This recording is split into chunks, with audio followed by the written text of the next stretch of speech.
ठीक। कक्षा 9 सामाजिक विज्ञान सेकेंड पार्ट यानी भूगोल।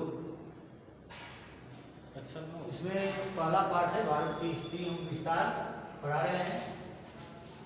एक प्रश्न इसमें आता है कि भारत की हिंद महासागर में केंद्रीय स्थिति से लाभ, यानी भारत जो है हिंद महासागर के अंदर प्रवेश किया हुआ, भारत का स्थल भाग जो है हिंद महासागर के अंदर प्रवेश किया हुआ, इसी केंद्रीय स्थिति हो गई। जैसे देखिए भारत जैसे स्थिति है, प्राकृतिक भारत, इधर भी हिंद महासागर, इधर भी हिंद महासागर, ये बंगाल की खाड़ी, अरब सागर, तो इसका ये भाग जो हिंद महासागर में प्रवेश किया हुआ है, इधर सागर तीन तरफ है, तो इसलिए वे प्राकृतिक स्थिति है। इससे भारत को क्या लाभ, यही प्रश्न है।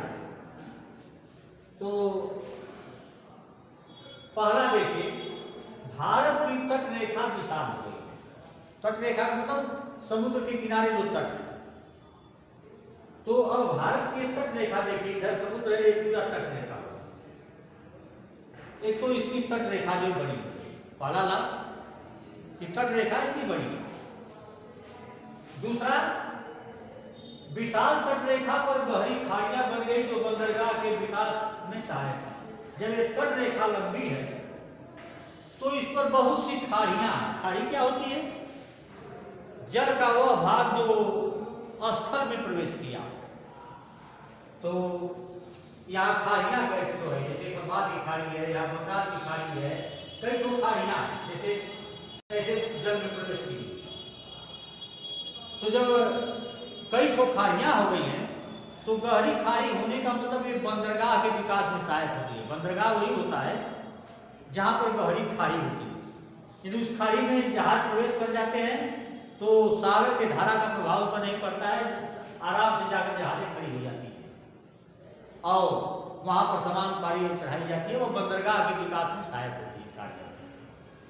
खाड़ी में ही बंदरगाह बनाए जाते हैं, तो ये लाभ हो गया कि बंदरगाह का विकास हुआ। तीसरा लाभ है, हिंद महासागर के कारण भारत की दक्षिणी सामरिक स्थिति सुदृढ़ हुई।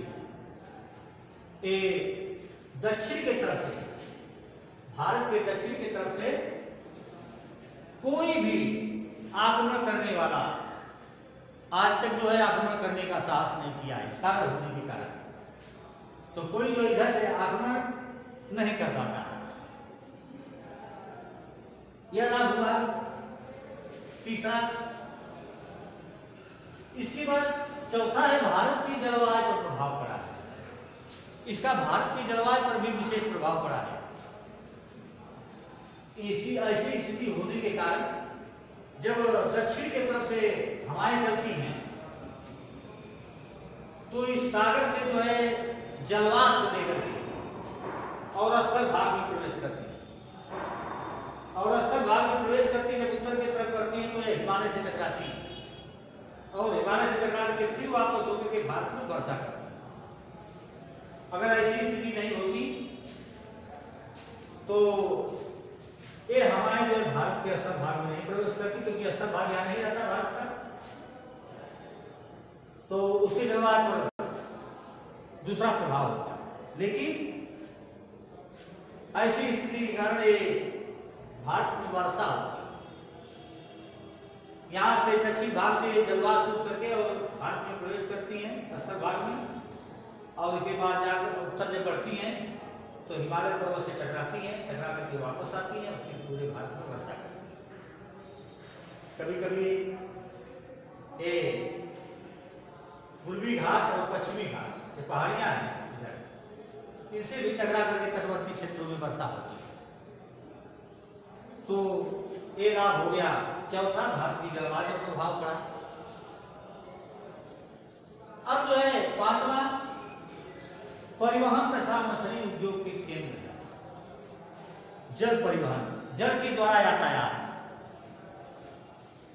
करने में सुविधा होती है।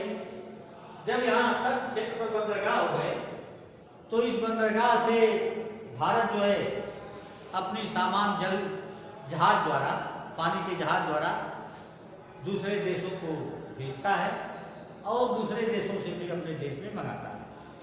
तो परिवहन के लिए सुविधा हो गई तट रेखा से। और मछली उद्योग का केंद्र भी बन गया, क्योंकि यह सागर के तट पर भारत है, तो तटवर्ती क्षेत्र वाले जो है यहाँ मछली उद्योग भी चलाए जाते हैं तटवर्ती क्षेत्र में, क्योंकि यह सागर के तट पर, तो तट पर यही उद्योग होगा, मछली उद्योग। तो इस तरह से परिवहन तथा मछली उद्योग का केंद्र भी बन गया। इसके बाद जल मार्गों का केंद्र बन गया। ये भारत का तटवर्ती क्षेत्र जो है ये जल मार्गों का केंद्र बन गया है। पूरब से पश्चिम जाने वाले जहाजें, जैसे पूरब से पश्चिम जाना है, तब पूरब से जब पश्चिम जाती हैं तो भारत के बंदरगाहों से रुक कर ही गुजर करके फिर दूसरी तरफ जाती हैं। पश्चिम से पूरब भी जो जहाजें जाती हैं तो पश्चिम से जब आती हैं तो भी भारत के बंदरगाहों से रुक करके तब इसके बाद ऐसे होकर के जहाँ ज्यादा होता जाती है। इस तरह से यह छठवां लाभ है कि ये जल मार्गों का केंद्र बन गया, यानी जल मार्ग द्वारा एक स्थान से दूसरे स्थान दूसरे देश वाले भी जाया करते हैं। ये है भारत की स्थिति, हिंद महासागर में केंद्रीय स्थिति इसकी है, इससे भारत को बहुत सारा धन्यवाद। शेष